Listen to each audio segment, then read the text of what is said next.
I want to ask you something strange. Right now, in this exact moment, do you feel like you are in control? Because I used to. Every single day, I walked around completely convinced that I was the one calling the shots.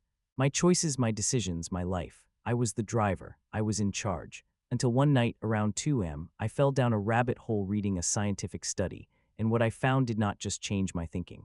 It shook something deep in me, because it suggested that the person I thought was driving my life might just be a passenger, sitting in the back seat, blindfolded, convinced they are steering, and the worst part, the real driver has been there your entire life. You have never properly met them. They live inside your own head, and they have been making your decisions before you even realize a decision is being made. I know that sounds insane. Stay with me. Because this gets darker before it gets better, but when it gets better, it becomes one of the most freeing things you will ever hear. Let me take you back to 2008. A team of neuroscientists at the Max Planck Institute for Human Cognitive and Brain Sciences in Germany ran an experiment, not a controversial one, not a fringe study. This became one of the most talked about neuroscience experiments of the last 2 decades. They put volunteers inside functional MRI machines, scanners that watch your brain activity in real time, millisecond by millisecond. The task they gave each volunteer was almost laughably simple. Press a button, left hand or right hand, whenever you feel like it. No rush, no pattern, pure spontaneous choice. Just press when the urge hits you. That is it. But as the researchers watched the brain scans, they saw something that stopped them cold. Before each volunteer consciously decided which hand to use, before they even felt the urge, the scanner was already showing it. A distinct pattern of brain activity, called the readiness potential, was lighting up, and this signal was appearing a full 7 seconds before the person said to themselves, "Okay, I have decided." 7 seconds. I want you to actually feel how long that is. Count it out in your head. 1, 2, 3, 4, 5, 6, 7. In that entire window of time, your brain has already written your decision, sealed it, and is now just waiting for your conscious mind to catch up and think it came up with the idea. When I first understood this, I sat very still for a long time, because I started mentally replaying my own life. Every time I reached for my phone when I should have been working. Every time I said yes to something I wanted to say no to. Every time I told myself I would sleep early, and then somehow it was 2 a.m. and I was still scrolling. I thought those were my choices, but were they? Here is the analogy that finally made it click for me. Imagine a large company. There is a CEO sitting in a corner office on the top floor. Beautiful view, big desk. They sign documents, give speeches, feel very important. And they genuinely believe they are running the company. But downstairs in the basement, behind locked doors, there is someone else, the janitor. And this janitor has been pressing buttons, pulling levers, and making quiet decisions for years. Not out of malice, just out of habit, pattern, efficiency. The janitor knows this building better than anyone. Your conscious mind is that CEO. Your subconscious is the janitor, effective, sometimes brilliantly so, in control. Not the way you think. Your subconscious has been running since you were a child. It has been collecting data, your fears, your habits, your rewards, your pain. And over time, it got so efficient at predicting your behavior that it stopped waiting for permission. It just started acting. That moment you opened the fridge and stood there, staring, even though you were not really hungry, janitor. The time you snapped at someone you love before you even realized you were angry, janitor. The afternoon you told yourself you would do one productive thing and then spent 3 hours in a YouTube spiral. Not weakness, not laziness. The janitor running a script it has run hundreds of times before. And here is the part that disturbed me most. After each of these moments, your conscious mind, the CEO, wakes up and immediately starts explaining why that was actually a great decision. I deserved that snack. They were being difficult. I needed to decompress. Scientists call this post hoc rationalization. Your brain generates the action first and then invents the reason second.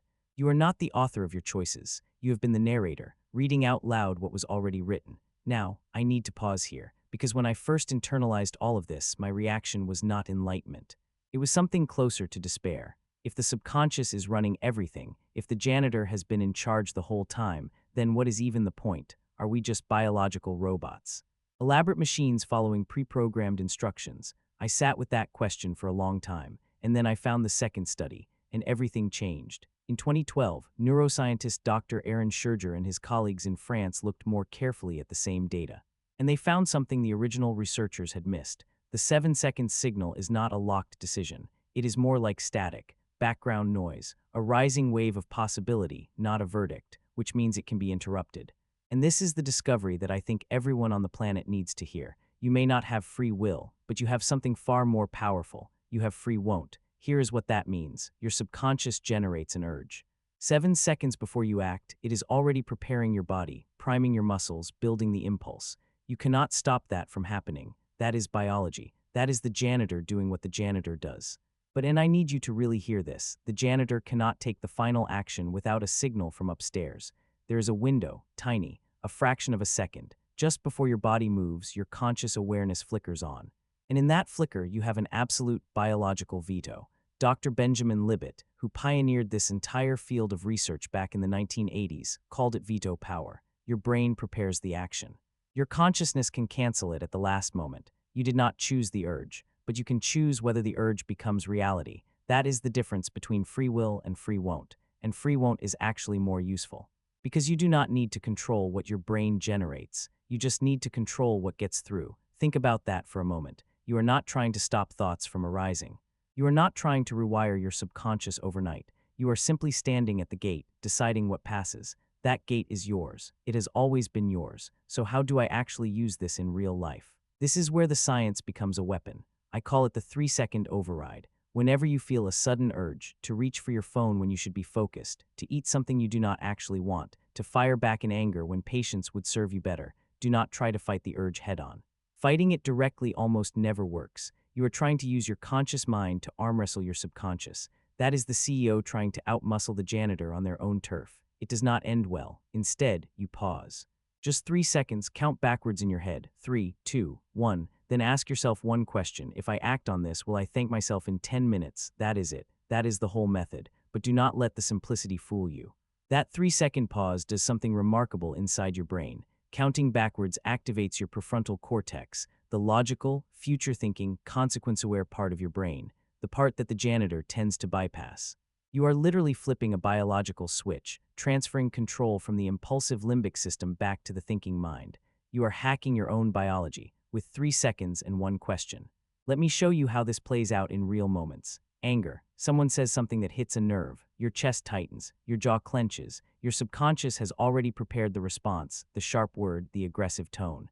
7 seconds ago, the decision was made. But you pause. 3, 2, 1, you ask, will I thank myself for this in 10 minutes? And somewhere in that gap, the storm loses half its power. You respond instead of react. That is free won't in action, procrastination. You sit down to do something important. Within 30 seconds, your hand is moving toward your phone. The janitor is very familiar with this hallway, but you catch it. 3, 2, 1, you ask. What is the smallest first step I can take right now? And instead of escaping into distraction, you begin. The beginning is everything. Phone addiction. You pick up your phone without even realizing you did it. The screen is on and you are already scrolling before a single conscious thought occurred. But now you have the pause. 3, 2, 1. You look at the phone in your hand and you ask, why am I actually doing this? Is it need? Or is it just the janitor running an old script out of boredom? Most of the time, when you ask that question honestly, you already know the answer, and you put it down. I want to leave you with something that shifted something permanently in me. I used to think that being disciplined meant having more willpower, grinding harder, wanting it more. And I kept failing, not because I was weak, but because I was fighting the wrong battle. Your subconscious is not your enemy. It is the most dedicated, tireless, experienced part of you. It has been running your life based on old instructions, some of which are extraordinary, and some of which were written by a much younger, much more frightened version of you and have not been updated since. You do not need to destroy the autopilot. You need to become the person who updates it, slowly, patiently, 1 3-second pause at a time. Because every time you use the veto, every time you pause and choose consciously instead of reacting automatically, you are sending a new signal to the subconscious. You are rewriting the instructions. You are telling the janitor, this is who we are now. This is how we operate. And over time, the janitor updates. New patterns form. New defaults emerge. The autopilot begins flying you somewhere worth going. You cannot control every thought that rises inside your mind, but you can control which thoughts become actions, and which actions become habits, and which habits become, eventually, your entire life. You are not a robot to your biology. You are the override switch. And now that you know the switch exists, you have no excuse not to use it. If something in this landed for you, share it with one person who needs to hear it today. And if you want to keep going deeper into how your mind actually